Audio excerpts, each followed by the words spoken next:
everyone, and welcome back to the Dilo. For those of you that are joining me for the first time, my name is Datari Ladejo and I'm so glad to have you back.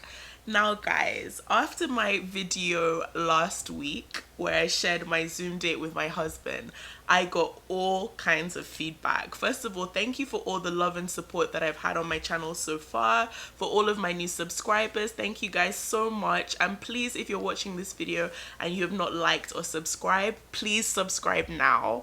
But anyway, I digress. I had a lot of love and support on the last video, and it seemed like a lot of you wanted to know about my marriage. People hit me up, privately. On Instagram, I actually put a poll and asked people, what kind of videos do you want to see? Expecting people to want to know a lot about motherhood. And people did reach out to me saying they wanted to know about motherhood and my pregnancy and stuff like that. Most people that had something to say also wanted to know about my marriage. Now, some of the longer questions, or some of the people that actually wanted to talk to me and ask me about my relationship with my husband, how did we become close, or we seem like we're best friends and everything, I had to tell them that, look, yeah, my marriage is pretty good. Me and my husband, we get on really well, and we've kind of gotten ourselves into a rhythm. But what I want to emphasize for you guys is that my marriage is not perfect, please. So I actually thought that I would share this video about a not so perfect time in my marriage and an incident that happened on our wedding day. Now, it's taken me a lot to come out and share this with you guys. Like literally, even as I'm speaking now, I'm shaking a little bit and cringing because this is deep. Now, let me give you a disclaimer. I'm opening up and sharing with you guys because I really want you to not have to make the same mistakes in your marriage. Or if you're dating, I don't want you to feel that you're looking on Instagram or looking on social media and feeling like everybody's marriage is perfect like I did at one point. I want you to kind of have a holistic view of marriage. Yes, you will get there. You will get to a point where you have a beautiful relationship, a beautiful marriage, hopefully. However, there are a lot of kinks and rocky times along the way. Second disclaimer, I'm not advocating that you go out there and start telling your business and telling everyone all about your marriage, telling all your friends, complaining to your friends about, your husband or your wife. No, that's also quite dangerous to your marriage to start telling everyone all the problems that you're going through or any particular problem that you're going through unless it's really, really important. You may have naysayers, you may have people giving you bad advice, you may just have people that are not even happy that your marriage is going well that may just tell you, something that will steer you off course. Or you might have people that will give you advice that they are not taking themselves. So look, I'm taking one for the team, and me and my husband are agreeing to share this story with you just so you know what a real, realistic marriage is like. So I think I need to get myself comfortable for this one. I'm gonna grab my tea. Hold on one second and we'll get to the story. So this story actually happened on my court wedding day. So for those of you that are not married, your court wedding day is the day that you legally get married. So from that day forward, you can actually legally call yourselves husband and wife, and you know that, okay, we're in this, we've signed the papers, it's the legal technical part of your marriage. So in Lagos, where I was doing my court wedding, people kind of make a little thing out of it. It's not as big, obviously, as your main wedding, but people still try and dress up nice, make a little cute thing out of it, invite your friends and family, and so on and so forth. So my court wedding started off like this. And like this. And we were all laughing and smiling and, just having a good old time. We got to the court. My dad, obviously because I am his baby, I'm his first daughter, and his girl, his daddy's girl. My dad was there holding my hand the whole way. In fact, the registrar that was doing the wedding at one point had to be like, leave your daddy's hand, you're getting married. But it was very nerve-wracking for me because I knew that this day it was it. Now, aside from the fact that it was nerve-wracking, it was a very beautiful day. My friends were there, my dad was there, my husband's parents were there, and we all had a good time, did the official ceremony. And then after the ceremony, we weren't really sure what to do. Now, My husband kept on telling me that let's go home. He was hinting and hinting and hinting and hinting that, why don't we just go from here, do something quiet, we can go home. Now that day we were also meant to have marriage counseling, but he was like, let's go home before the marriage counseling, spend some time together now that we're married, have some me and you time and, just chill.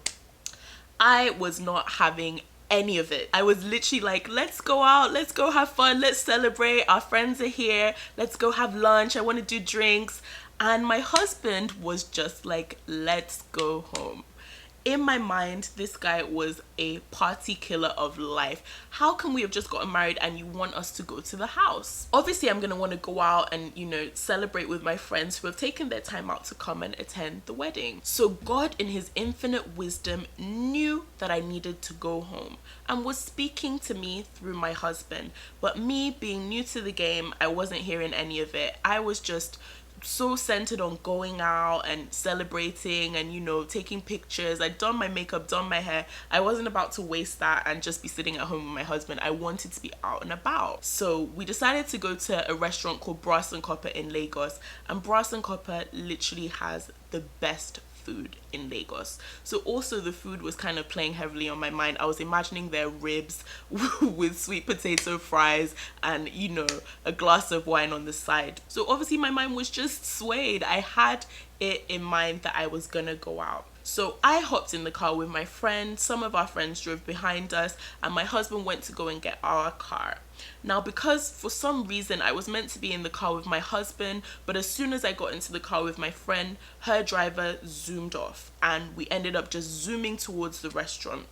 We got to the restaurant and at first the restaurant was closed, so they weren't expecting us. We came unaware and we came before their opening time, so they were closed, they weren't ready for us, and obviously they got it together and started to prepare our order pretty fast. So in that time we were celebrating, everybody was drinking champagne, having fun, as you do, celebrating the good life. We just got married, what's wrong with that? So at this point we were also trying to plan our wedding and finalize on finding an apartment to move into. So my husband told me that, look, we should probably try and wrap this up so we can go look at some houses, go to our marriage counseling class and go home.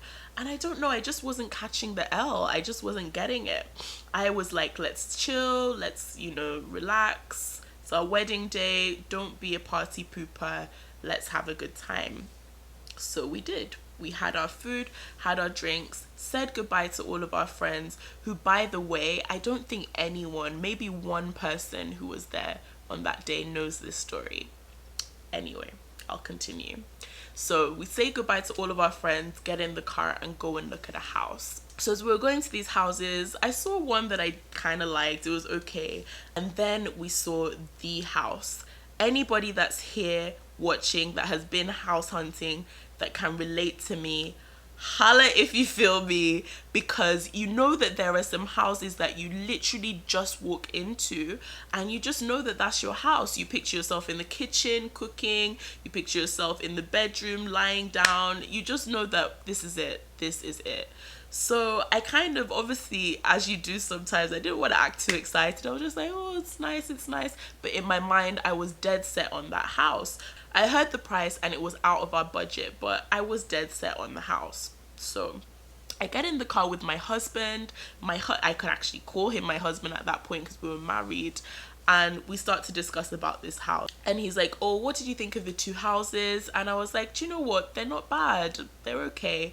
I actually feel that the second one is our house. We have to get that house. It is perfect. Now, don't forget, it was just me and my husband moving into this house. And this was like a 4-bedroom, very big house. The other ones that we had been seeing were apartments. And, he was like, I think it's too big. I disagreed. He was like, I think that maybe we can progress into a house like that. I didn't see his point of view. I was adamant that we needed to get that house. And I think because it was during my wedding time, I was preparing for my main wedding and my traditional Nigerian wedding as well. I just had so much on my mind. I turned into bridezilla. And I think that I kind of let that spill over into my house hunting because I was just in the mode of, this is my life. I've dreamed of my life. I've dreamed of my wedding. I've dreamed of my house, my first house with my husband. He'll come, he'll hug me while I'm I'm cooking on the stove, and my husband to me was just trying to kill my dream. Now, I don't know when this argument went from 0 to 100, but I was not having any of it. My husband then finally tried to level with me, and I think I need to even drink some tea. And he told me that, look, this house is out of our budget. We can't afford to live here right now. We're just getting married. We're, young workers. We can't afford to live here right now. Let's progress into this house. And at this point, I was just upset. So we started to argue, both of us started to raise our voices, and things got a little bit heated. Now, don't forget that this is our wedding day. We really had no business having this kind of argument. We should have been loving each other, caring about each other, excited about our journey ahead. And here we were arguing about the price of a house. I mean, looking back, how ridiculous were we, really? Anyway, in the heat of the argument, we're on the highway in the middle of traffic, and I tell my husband, stop the car, I am getting out now. I don't want to be in this car with you anymore. Guys, I don't know what I was thinking. High heels, white dress, wedding day, all 3 reasons why you should be in the car and not on the road. Anyways, in the heat of the moment, I get out of the car onto the road in my wedding dress. Now, I half expected that my husband would be like, oh babe, get into the car, but he, in the heat of the moment, also zoomed off, and we were both angry and completely frustrated at each other. At that moment, all I could think of was, how did I end up in this situation on my wedding day? How did I start off in the morning feeling so good, feeling like this was going to be an amazing day, and end up in the evening on the side of the road in my wedding dress, and not even in my heels to match? I was in slippers because I changed into my slippers and left my heels in the car. So I was on the road in slippers and my wedding dress on my wedding day. It was a hot mess, and I didn't know whether my behavior had actually pushed my husband away because he had zoomed off and I was on the side of the road. Now, I bet you think that this is the worst part of the story. No, it's not. It gets way worse. As I'm talking about it, I'm literally getting chills down my spine. But I'm gonna tell you guys what happened next. So, people have seen my picture all over social media all morning. At my wedding, people have congratulated me, and the same people may have just been driving past seeing me on the side of the road with my husband, who I'd been married to for a total of maybe 4 or 5 hours, had zoomed off into the horizon. So I'm sure you think that my luck could not have gotten any worse. Well, let me tell you, you need to pull up your chair because it gets way worse. Now, I call an Uber in the heat of my hot-headedness, and I'm like, look, I need an Uber. I need to just go home, go to my house, and just vent. How could this guy, just leave me on the road like this? Now, the way the traffic was, my husband had to do a U-turn at the top of the road and come back to come pick me up. Obviously, he didn't want to leave me on the side of the road for ages. He just wanted to teach me a lesson. However, in this short space of time, between me calling my Uber, my husband leaving me on the side of the road, obviously, my husband didn't want to actually leave me on the side of the road. He had driven all the way down to the top of the road, and he wanted to do a U-turn at the end of the highway and come pick me back up. Obviously, thinking that I would have calmed down, humbled myself, and I would not try him. I would not play that again. However, in the period between when he was doing that and I was calling my Uber, I got another call on my phone. And this was from one of my cousins that had been at the wedding ceremony with me at the registry. So he calls me and he's like, D, are you on the side of the road by any chance in your wedding clothes? And I was like, yeah. He was like, where is Mayor? So I was like, yeah, he's just, he just went down the road. I'm gonna go meet him and everything. He was like, really? He was like, okay, I'm just gonna come round and, I'm on the other side of the road. I can see you. I'm just gonna drive round. So in my mind at this point, I'm thinking, oh my God, trust my luck for my cousin to see me on the side of the road on my wedding day, no husband, and we've had a massive argument and I'm wearing my slippers, which he knows that chick like me who likes to look good and had been planning my wedding with such excitement that I would not be on the side of the road on my wedding day for no reason. So I was busy in my mind thinking, oh my God, how am I going to explain this to my cousin? Now, my cousin was sitting on the back seat of a tinted car. So he pulls up beside me, winds down the window, and he's like, D, you okay? I'm like, yeah, I'm fine, trying to smile and act like I'm not so angry that my wedding day was being destroyed like this. I was on the freaking road. I get into the car, and lo and behold, in the front seat of the car is my dad. That's right. My father was on the front seat of the car. And my dad just asked me one question, calmly. I'll have to say exactly the way that he said it. And my dad is a Nigerian man, so I'm going to put on my best Nigerian accent here. My dad goes, Data, did we not just leave you at the wedding registry in Ikoyi? I was like, yeah, you did. He was like, were you not with your husband? And I was like, yeah, I was. Next question. Where is your husband now?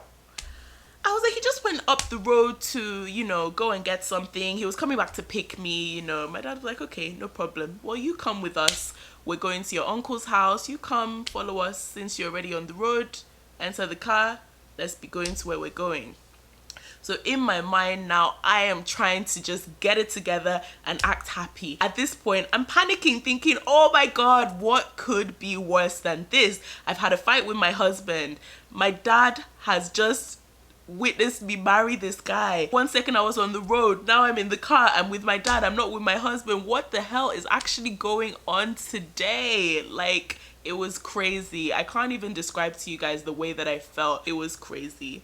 So we get to my uncle's house and my dad takes me aside. My dad, in his wisdom, knew that something had gone on because obviously, come on, why would I be on the road? My husband had actually come back, looked for me, I wasn't there, and had driven to our marriage counseling class that we were going to from the house, hunt, thinking that I'd gone there to go and speak to the pastor. At this point, my dad was like, do you know what? This marriage is off. If you can have an argument with your husband on your wedding day and you end up on the side of the road, there's not going to be a wedding. No way, At this point, my husband calls and he's like, where are you? I'm sorry, I'm sorry about what happened. Where are you now? And I'm like, dude, I'm with my dad. You should have come back immediately. You shouldn't have zoomed off. You should have told me to get back in the car. I'm with my dad, and my dad is freaking out saying that there's not going to be a wedding because he just picked up his daughter on the side of the road. And my husband was with the pastor. The pastor spoke to me, and the pastor, who honestly has been such a blessing in me and my husband's lives, was like, look, I'm gonna come over there with your husband and we're gonna explain this whole situation to your dad and iron it out. Now, anyone who's a daddy's girl knows that your dad is happy for you to be, going to, I guess, be with another man. But in the back of his mind, you're his little girl, and there's no time more than ever than your wedding time for your dad to see you as his little angel, his princess. So my dad was not happy about this situation one bit. It was a mess. I didn't really know what the way forward was. My husband came, they explained, but my dad just was not having any of it. So basically, the pastor said, you know what, let's all go to our various locations and calm down from the situation. Now, at this point, I just wanted to be by myself. I was really upset that my wedding day that I had dreamed of, at least the first stage in my, series of wedding days, had just gone so wrong. I was really, really just devastated. So the pastor was like, you know what? 2 of you get in the car and go home together. And I had no energy to be stubborn. My husband also had no energy to be stubborn. We were just like, okay, do you know what? Both of us not believing our terrible bad luck, we got in the car and had a very silent, very awkward drive back to my house. My cousin was actually staying with me, and we got home. Eventually, when we mustered up the courage to actually talk about it, we realized that we had both been really stupid, and we had let something like a little minor argument almost rock the foundation of our marriage. Although we'd signed the documents, we weren't fully married. We hadn't had our proper wedding. So we realized that we'd both been really, really silly, and we prayed. And that day that was meant to be romantic, I forgot to tell you guys the worst part. So why my husband was hinting at the beginning of the story that we should actually go home was because he'd prepared a romantic dinner for me, flowers, rose petals, the whole works. And I was just adamant on going out. So I could just see that there was a lesson to be learned for both of us in controlling our tempers and making sure that we talk things out and not overreacting in situations. But that night, instead of having a romantic evening on our wedding night, two of us ended up sleeping in the same bed with my cousin, just talking about the situation all night. Then in the morning, my husband went to go and meet my father, who at this point had calmed down, explained the situation, and obviously, as you know, we're here today, so we went on with the marriage. So that's basically the story, guys. I just wanted to share it with you. It actually took me a lot to share, and I feel a kind of weight lifted off me now that I've shared this story. Now that you guys know that my marriage is not perfect, you can actually look at things in a more holistic way when I'm talking about my marriage, and know that it is a journey, and we built up to this point of being best friends and just understanding each other, and we're still learning and growing because we've only been married for a year. So that's what I wanted to share with you guys. Thank you so much for watching and letting me pour out a little bit today. If you like this video, please don't forget to like, subscribe, turn on notifications, and come back and watch more of my videos. Please do leave me a comment in the comment box, just letting me know what you thought, maybe any of your marriage experiences if you're married, or dating experiences, or just holler if you're human and your life is not perfect just the same way that mine isn't too. So I will see you in the next video. Thank you so much, guys. Bye.